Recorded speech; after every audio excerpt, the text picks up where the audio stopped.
तो लालू यादव बहुत बड़े कद्दावर नेता हैं और उनके एक बार फिर से सक्रिय हो जाने से बीजेपी की चिंता बढ़ी हुई है। एक तरफ आप देख रही हैं कि नीतीश कुमार बीजेपी के खिलाफ विपक्ष को गुलबंद करने में जुटे हुए हैं, वहीं लालू यादव भी उनके साथ साथ हर जगह विपक्ष की बैठक में सक्रिय नज़र आ रहे हैं और विपक्ष की बैठक को मज़ेदार तो लालू यादव ही बना रहे हैं और विपक्षी एकता संभव ही नहीं होती अगर लालू यादव नहीं होते तो।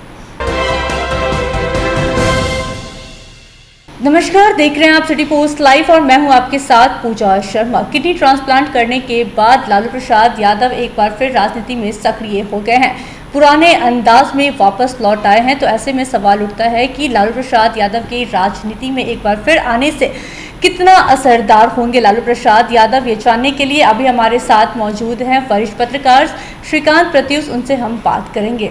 सर, लालू प्रसाद यादव एक बार फिर राजनीति में सक्रिय हो गए हैं, तो कितना असरदार होंगे?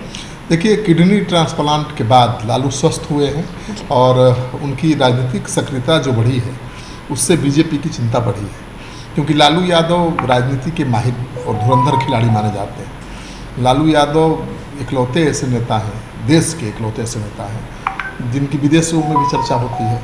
तो लालू यादव बहुत बड़े कद्दावर नेता हैं और उनके एक बार फिर से सक्रिय हो जाने से बीजेपी की चिंता बढ़ी हुई है। एक तरफ आप देख रही हैं कि नीतीश कुमार बीजेपी के खिलाफ विपक्ष को गुलबंद करने में जुटे हुए हैं, वहीं लालू यादव भी उनके साथ साथ हर जगह विपक्ष की बैठक में सक्रिय नज़र आ रहे हैं और विपक्ष की बैठक को मज़ेदार तो लालू यादव ही बना रहे हैं और विपक्षी एकता संभव ही नहीं होती अगर लालू यादव नहीं होते तो, क्योंकि कांग्रेस तो पैतरा ले रही थी पहले, नीतीश कुमार गए भी थे मिलने लेकिन मुलाकात नहीं हो पाई थी सोनिया गांधी से।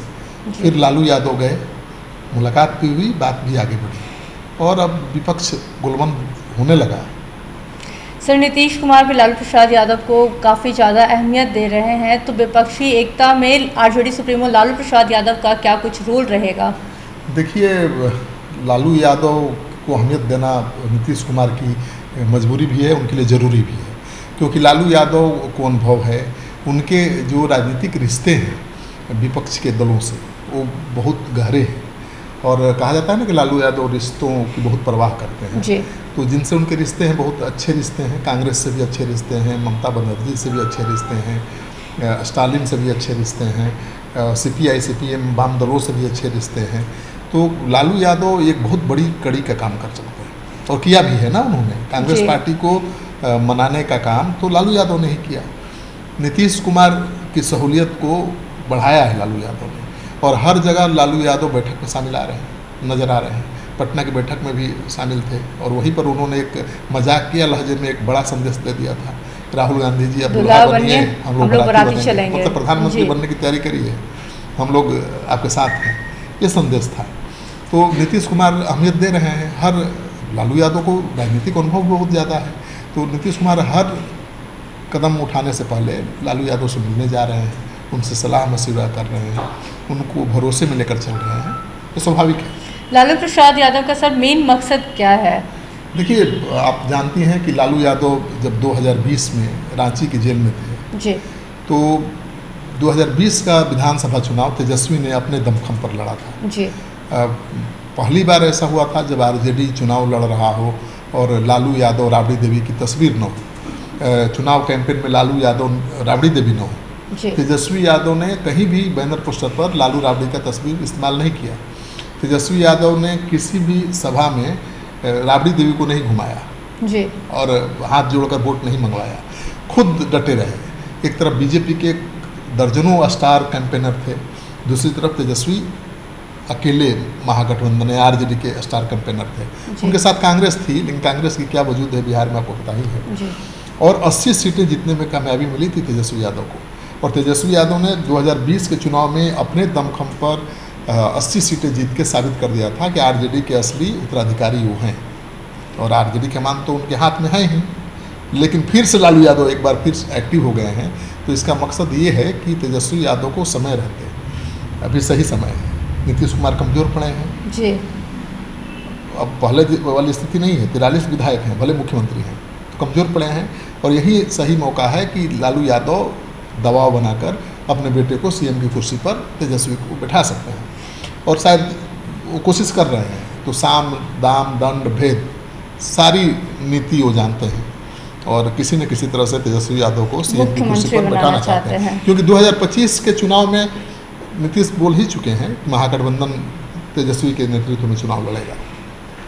तेजस्वी के नेतृत्व में चुनाव लड़ेगा महागठबंधन और नीतीश साथ होंगे तो तेजस्वी यादव मुख्यमंत्री बनेंगे, इसमें डाउट नहीं है। लेकिन लोकसभा चुनाव के बाद क्या परिस्थिति होगी, नीतीश कुमार तेजस्वी के साथ होंगे या नहीं होंगे, इसको लेकर संशय है। लालू यादव भरोसा नहीं कर पा रहे हैं। वो चाहते हैं कि अभी 2023 के पहले 2025 के पहले लोकसभा चुनाव के पहले वो चाहते हैं कि तेजस्वी को सीएम की कुर्सी पर बिठा दें। सर, ऐसे में एक बहुत बड़ा सवाल उठता है कि 2020 की अगर हम चुनाव की बात करें तो 2020 में तेजस्वी यादव खुद अपने दम पर अच्छा परफॉर्मेंस किए थे, तो अब क्या उन्हें अपने पिता लालू प्रसाद यादव की ज़रूरत पड़ सकती है? बिल्कुल है। तेजस्वी यादव क्यों परफॉर्म किए ये जानना होगा। देखिए, लालू यादव का जो वोट बैंक है सॉलिड है। बीजेपी के पास क्या है, पैबंद है, मतलब 5%, 2%, 3%, 10% जोड़ के बीजेपी को आगे बढ़ना है जी। बीजेपी के पास लालू यादव जैसा 14% यादव का वोट नहीं है या किसी भी जाति का 14% वोट एक मुश्त नहीं है। बीजेपी के पास लालू यादव की तरह मुसलमानों का 14% वोट नहीं है ना जी।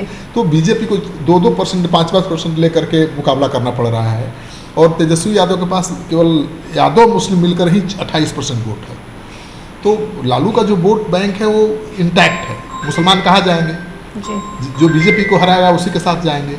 बिहार में बीजेपी को हराने की स्थिति में केवल तेजस्वी यादव थे, इसलिए मुसलमान पूरी तरह से गोलबंद रहे। यादव लालू यादव को नहीं छोड़ेंगे और तेजस्वी को भी अपना नेता मान चुके हैं, ये साफ दिखता है 2020 के चुनाव में। तो तेजस्वी यादव भले राजनीतिक रूप से सफल हो गए, 80 सीट जीतने में कामयाब हो गए, लेकिन मुख्यमंत्री बनना दूसरी बात है। नीतीश कुमार तो माहिर खिलाड़ी है ना, जब 43 सीट पर ही बीजेपी को मजबूर कर सकते हैं मुख्यमंत्री बनाए रखने के लिए, तो तेजस्वी यादव को नहीं कर सकते हैं क्या? तो लालू यादव की यहाँ भूमिका अहम होगी। लालू यादव हर तरीका जानते हैं, छल प्रपंच, दाम भेद, साम दाम दंड भेद सब जानते हैं और अब तो सक्रिय भी हो गए हैं। हर नुस्खा, हर फार्मूला अपनाएंगे और चाहेंगे कि किसी तरह से नीतीश कुमार को केंद्रीय राजनीति में आगे करके तेजस्वी यादव को उनकी जगह मुख्यमंत्री की कुर्सी पर बिठा दें और कोशिश जारी है। सर, विपक्षी एकजुटता हो रही है, नीतीश कुमार की अहम भूमिका मानी जा रही है, लेकिन क्या अगर लालू प्रसाद यादव का इन्वॉल्वमेंट इसमें नहीं रहता है तो ये विपक्ष एकजुट हो पाएगा? देखिए, विपक्ष एकजुट हो पाएगा या हो गया है कहना बड़ा मुश्किल है। विपक्ष एक साथ तो दिख रहा है, पटना में भी दिखा और बेंगलोर में जाकर उसकी संख्या भी बढ़ गई। 26, पटना में 15 दल थे, वहाँ 26 दल हो गए। लेकिन ठीक है, साथ बैठकर बातचीत करने के लिए तो ठीक है, लेकिन जब सीटों के शेयरिंग को लेकर बात उठती है तो वहीं खटपट शुरू हो जाती है। सीट शेयरिंग की बात जैसे ही आएगी, मुझे लगता है कि विपक्ष जितना गोलबंद आज दिख रहा है वो नहीं दिख पाएगा। सब फिर से अपने अपने एजेंडे पर अपने अपने हितों को ध्यान में रखकर काम करना शुरू कर देंगे। विपक्षी एकता तो बन जाती है लेकिन टिकती नहीं है, क्योंकि चुनाव तक विपक्ष एकजुट रह पाएगा और नीतीश कुमार का जो फार्मूला है कि हर सीट पर बीजेपी के खिलाफ विपक्ष का एक उम्मीदवार होगा, ये बहुत बड़ा फार्मूला है और इसको पचाना आसान काम नहीं है। कांग्रेस पार्टी 400 से ज़्यादा लोकसभा सीटों पर चुनाव लड़ती रही है, तो कांग्रेस को तो 200 सीटों पर चुनाव लड़ना पड़ेगा, 200 सीटें छोड़ना पड़ेगा क्षेत्रीय दलों के लिए। फिर कांग्रेस कैसे अहम भूमिका निभा पाएगी? कांग्रेस तो ड्राइविंग सीट पर अभी आ चुकी है जी।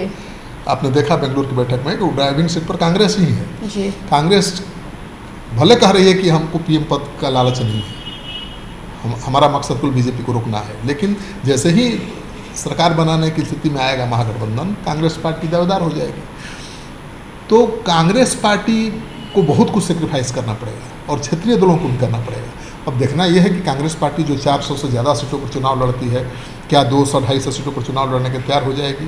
क्या जो ममता बनर्जी हैं, क्या अरविंद केजरीवाल हैं और इस तरह के जो क्षेत्रीय नेता हैं, क्या अपने हितों की अनदेखी कर पाएंगे? अगर दूर की देखेंगे, यानी बीजेपी को हटाना ही है सबका मकसद हो जाए किसी भी कीमत पर, अपना गंवा के भी, तब तो एकता बन जाएगी।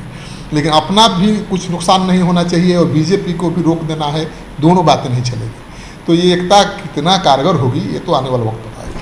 चलिए, तो लालू प्रसाद यादव पूरी तरीके से राजनीति में सक्रिय हो गए हैं। उनका मकसद क्या है और कितने असरदार होंगे, ये सब कुछ बता रहे थे वरिष्ठ पत्रकार श्रीकांत प्रत्युष। लेकिन मेरा सवाल आपसे भी है कि आपको क्या लगता है कि लालू प्रसाद यादव कितने असरदार होंगे? अपनी राय भी हमें कमेंट बॉक्स के जरिए जरूर बताएं। लेकिन फिलहाल की इस खबर में बस इतना ही। तमाम छोटी बड़ी जानकारी के लिए बने रहें सिटी पोस्ट लाइव के साथ। इस वीडियो को लाइक करें, शेयर करें और चैनल को सब्सक्राइब करना ना भूलें। आपका सहयोग समर्थन सिटी पोस्ट के लिए काफी मायने रखता है। धन्यवाद।